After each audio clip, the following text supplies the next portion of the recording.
So let's talk about a really powerful and honestly pretty counterintuitive idea about success.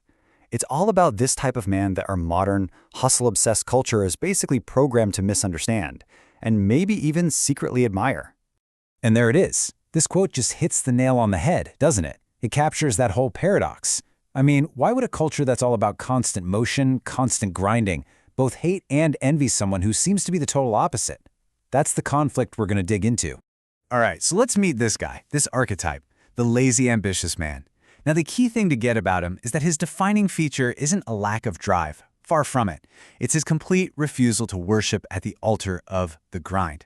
And that simple act, that refusal, makes him seem like a total anomaly, maybe even a threat to the world outside. Okay, we have to be super clear about what we mean by lazy here. This is not the guy on the couch with no vision, no dreams, no. His laziness is a refusal to turn his vision into a constant performance for everybody else. He's not out there working for likes, for validation, for applause. He's working on the vision itself. Big difference. So don't let that lazy label fool you. His inner world is anything but. This is a guy who wants a big life. He thinks deeply, he dreams violently. The ambition is massive. It's just not being broadcast through the socially approved channel of constant visible busyness. But you know what? This quiet, thoughtful approach, it really gets under people's skin. So the question is, why? Why does seeing a man just sitting still, thinking, trigger such a strong reaction in so many people? Well, it turns out it has a lot less to do with him and pretty much everything to do with us. And to really get why, we can dip into a little psychology, specifically Carl Jung's concept of the shadow. You know, the shadow is basically all the parts of ourselves that we just can't admit to, our fears, our insecurities, the stuff we deny or push down. And what we do, often, is we project that shadow onto other people. So what are the specific fears that the lazy, ambitious man activates in the hustle world? Well, it's the fear of being ordinary, just another face in the crowd. It's that deep, gnawing fear of not being enough, a terror of silence. And it all really boils down to this one single panic. If I stop moving, I will literally be worthless. And that right there, that's the big reveal. For so many people caught up in the grind, the main fuel isn't some deep internal purpose, it's a frantic external fear. They're not necessarily running towards a clear vision, they're running from the feeling of being worthless and forgotten. Okay, so this is where we need to flip the script completely.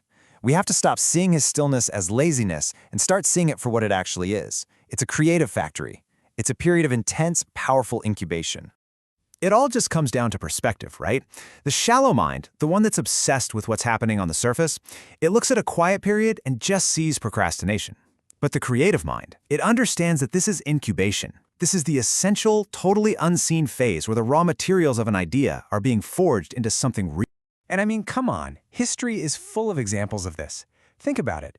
Was Albert Einstein famous for his hustle? Was his genius measured by his to-do list? Did Nikola Tesla change the entire world because he had a great productivity planner? No way! Their power came from active imagination, from that deep internal work that happened long before any physical invention ever showed up. So, how does this actually work? Is there a system? Well, yeah. There's a really powerful philosophy behind all of this, laid out by a 20th century thinker named Neville Goddard. His work is basically the operating system for the lazy, ambitious man. Goddard's entire teaching is pretty much captured in this one sentence. It flips everything we think we know upside down. We think we have to grind and hustle in the outer world to cause a result. Goddard says, nope, you've got it backwards. The outer world is just a mirror. It's the effect of what's already been built in your inner world, in your consciousness. So what does this process actually look like? Well, first, you build the state. You internally construct the reality you want. Then, number two, you enter the wish fulfilled. You actually feel and live from that end result, right now, in your imagination. And then, and this is the part that completely contradicts hustle culture, you rest in the Sabbath. You stop forcing. You stop trying. You trust that the seed has been planted. And that's the really radical idea here. That period of doing nothing, of just resting in the assumption that your vision is already a fact, it isn't lazy.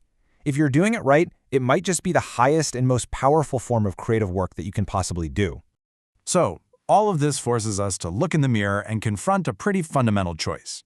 Is our activity about genuine creation, or is it really just a performance designed to make us look productive? Are we being strategic, or are we just being busy? You know, this is the secret question that's running the entire hustle world. Do I look busy? It's a question that's driven by the fear of what other people think. It's about managing perceptions, about signaling to everyone that you're putting in the effort, whether or not that effort is actually getting you anywhere. But see, the lazy, ambitious man isn't asking that question. He's not playing that game. He's asking something much deeper and, frankly, a much harder question. He's asking, am I becoming the man who has the things I desire? It's a huge shift from doing to being. It's not about the optics of action, it's about the reality of transformation. Now, let's be crystal clear. This is not a free pass to just do nothing. There is a massive difference between strategic incubation and just plain old avoidance. Hiding from life, numbing out, ducking responsibility, that's escape.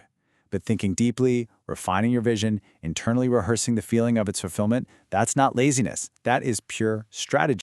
Ultimately, I think it all comes down to this. Society, the world out there, will always reward visible effort. It's easy to see, it's easy to measure. But life, the universe, whatever you want to call it, it rewards something way deeper. It rewards inner alignment. That moment when who you are on the inside is finally a perfect match for the vision you hold for yourself. So, I'll just leave you with this question to think about. The next time you find yourself in a moment of quiet, a moment of stillness, ask yourself, are you just being lazy, avoiding the work?